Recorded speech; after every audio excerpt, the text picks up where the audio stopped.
Alright, this is John Kohler with DiscountJuicers.com, and today I'm going to be talking about wheatgrass and wheatgrass juicers. So really quick, I'm just going to talk about wheatgrass. So wheatgrass is what it is you take basically wheat seeds. So if you go to any health food store, you could get hard winter wheat seeds, and actually you want to soak them in water overnight and then drain off the water. Then you're going to basically put them on top of some dirt and flatten them down, and then just cover them for a day or two, and then they're going to start to shoot up and basically grow what looks like blades of grass. And literally that's wheatgrass.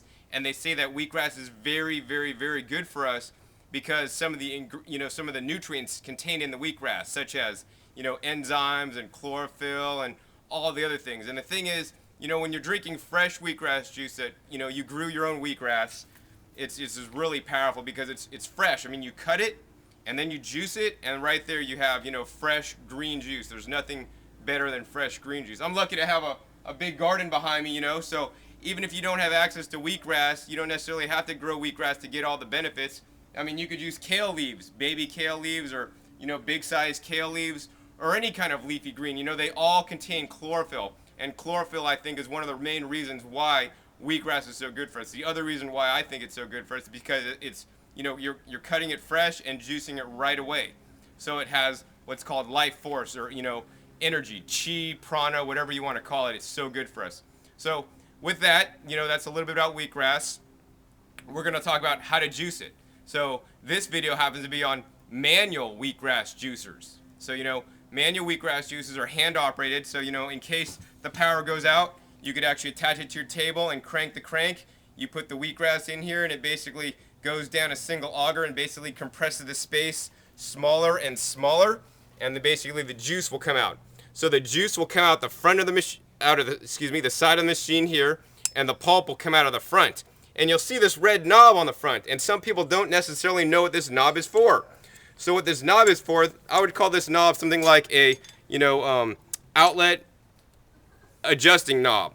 So what that does is when the knob's all the way down, it keeps the wheatgrass inside the machine to basically letting you wring it out more and more. If you put this all the way up, it'll allow the wheatgrass to come out before it's all the way juiced. So, you should always start off by juicing with this, adjustment all the way in, and then juicing. And when it gets hard and you don't see much juice coming out anymore, you're going to raise it up and let some of the wheatgrass out. So this type actually happens to be a stainless steel wheatgrass juicer, and if you are going to get a manual juicer, this is the kind I recommend.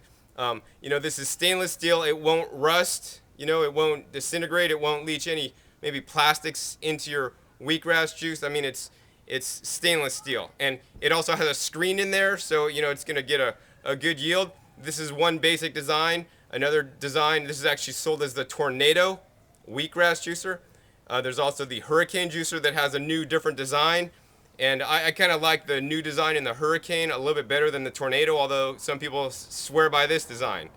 So I would kind of go with the Tornado design. I like that a little bit better myself.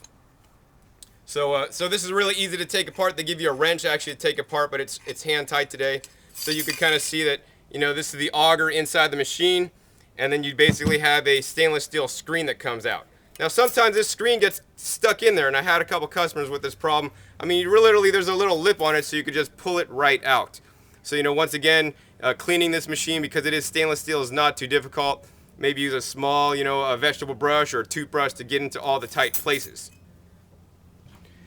The other kind of machine that I actually don't have today, but I'll talk about a little bit, is a machine that looks much like this, but instead of being stainless steel, it's made out of basically cast iron, and it's tin plated.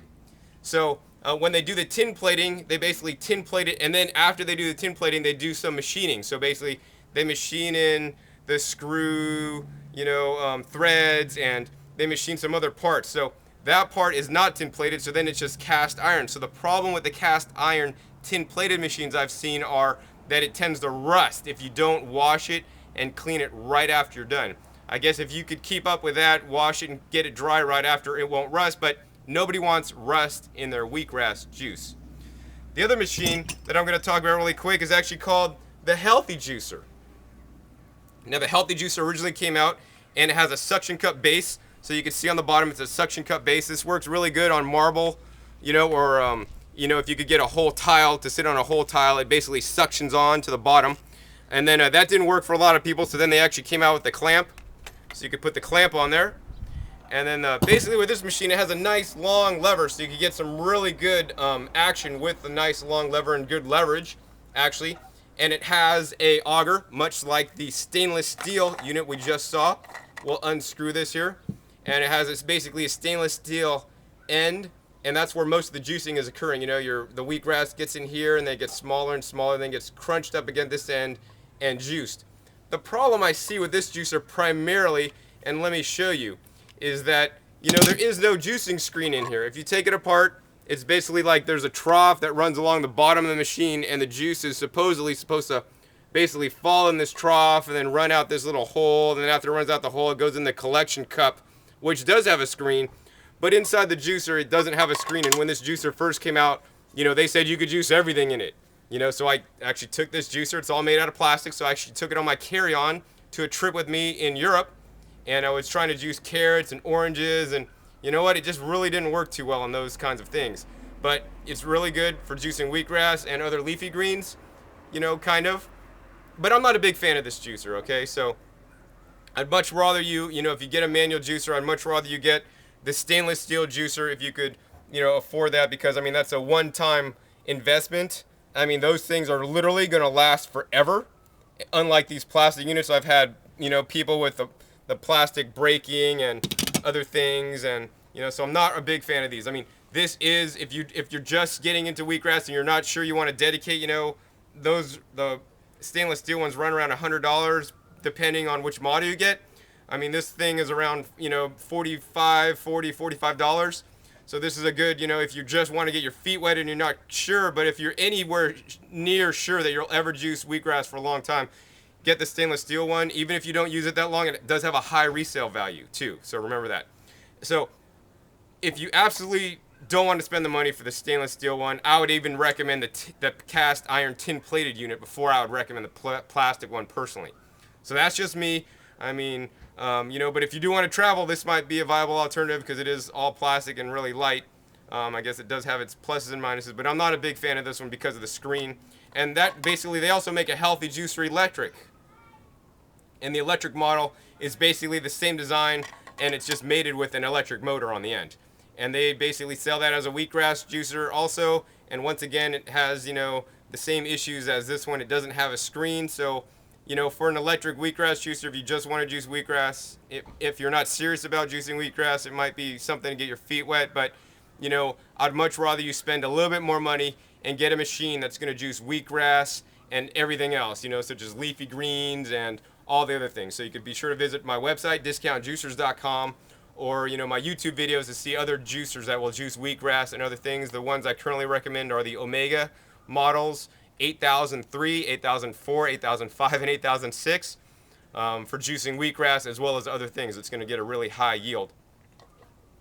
So that's it. This is John Kohler with discountjuicers.com, and be sure to visit discountjuicers.com/YouTube for some special promotional offers. Thank you.